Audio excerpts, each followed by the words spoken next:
I've never really cared much about Valentine's Day, but last year I actually had plans. I had been dating this girl, Hannah, for about 2 months. We met at work. She was new to the office, sat 2 rows behind me, and we just started talking during lunch breaks. Everything felt normal.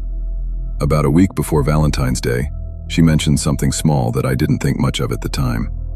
She said someone had sent flowers to her apartment. No name, just a card that said, "I'm glad you said yes." She assumed it was me. It wasn't. I told her maybe it was one of her friends playing a joke or something. She agreed, but I could tell it bothered her. 2 days later, she got another delivery. This time it was chocolates. Same handwriting. "I'll see you on Valentine's Day." Now she was nervous. She told me she had briefly dated a guy about 6 months earlier who didn't take rejection well. Nothing extreme, just overly emotional texts. She blocked him and that was it. Valentine's Day landed on a Friday. I made reservations at this nice rooftop restaurant downtown. When we got there, the hostess looked confused when I gave my name.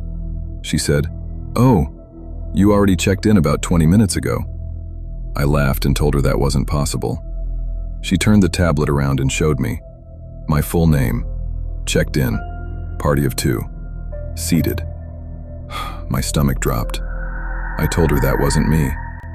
She looked concerned and called the manager.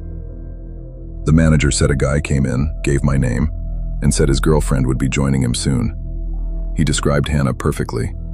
He had been seated near the edge of the rooftop, but when they went to check the table, he was gone.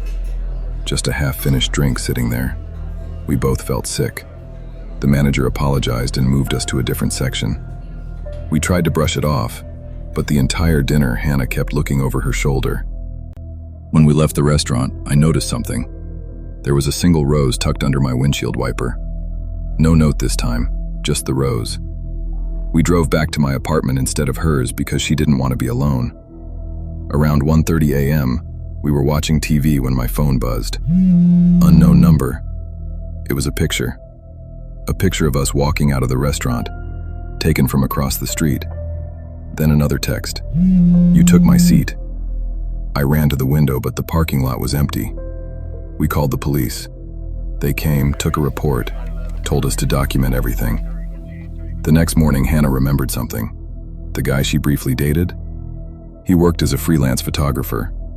Police tracked him down 2 days later. He admitted to going to the restaurant, just to talk. But he left when he saw me arrive. The scariest part? He said he wasn't planning on hurting anyone.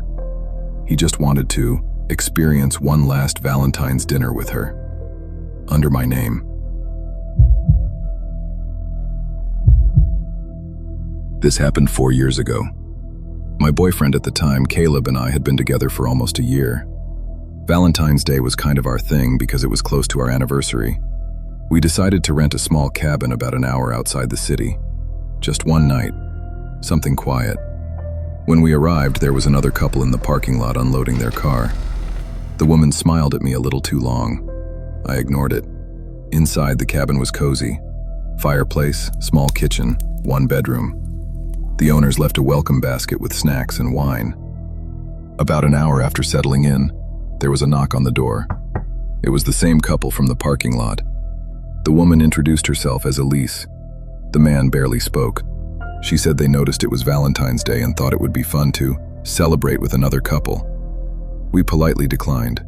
She didn't seem offended, just amused. Around 9 p.m., we decided to take a walk outside since it had lightly snowed. As we passed their cabin, I heard something that made me stop. Elise was laughing, and she said my name, clear as day. I froze. Caleb asked what was wrong. I told him I thought I heard my name. He said it was probably just coincidence. But as we kept walking, their cabin door opened. Elise stepped outside. "Beautiful night, isn't it?" she said. I forced a smile.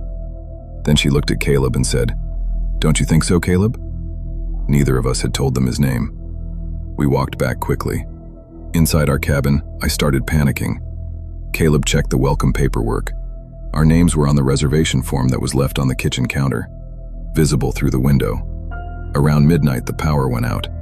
Just our cabin, not theirs. We looked outside and their lights were still on.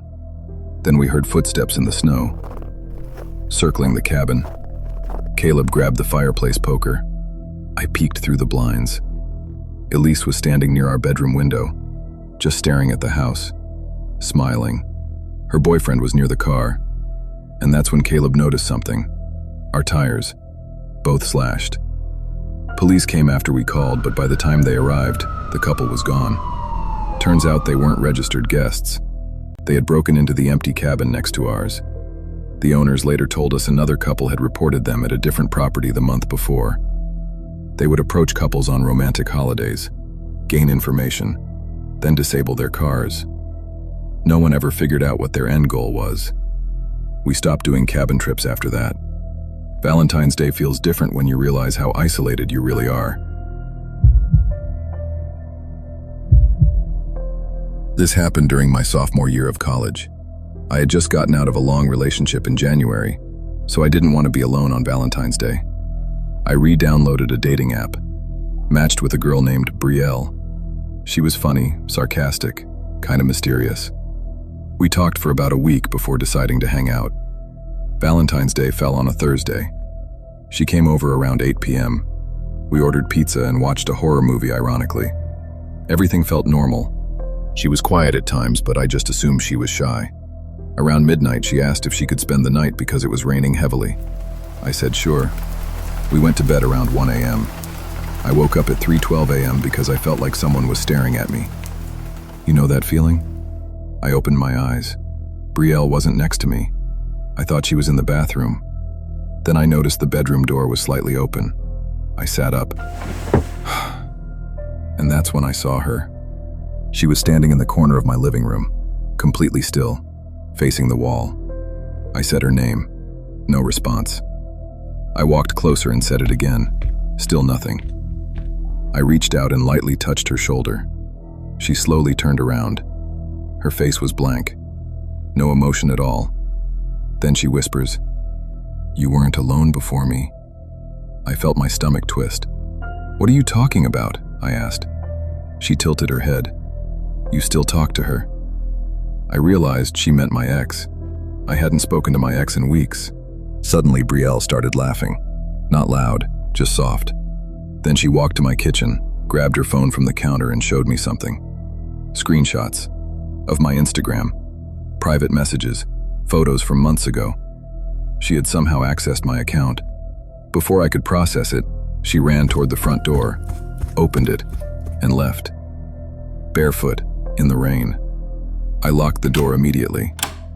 5 minutes later, someone tried turning the handle from outside. Slowly, like they were testing it. I didn't move.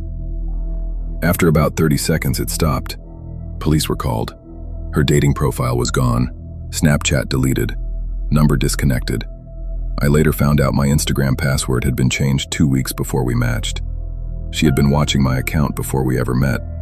Valentine's Day was just her excuse to get inside my apartment. Nothing happened after that night. But sometimes when I wake up randomly around 3 a.m., I still check the corners of my room first, just in case. Thanks for sipping tonight's tale with Haunted Brew. Don't forget to subscribe and sleep tight if you still can.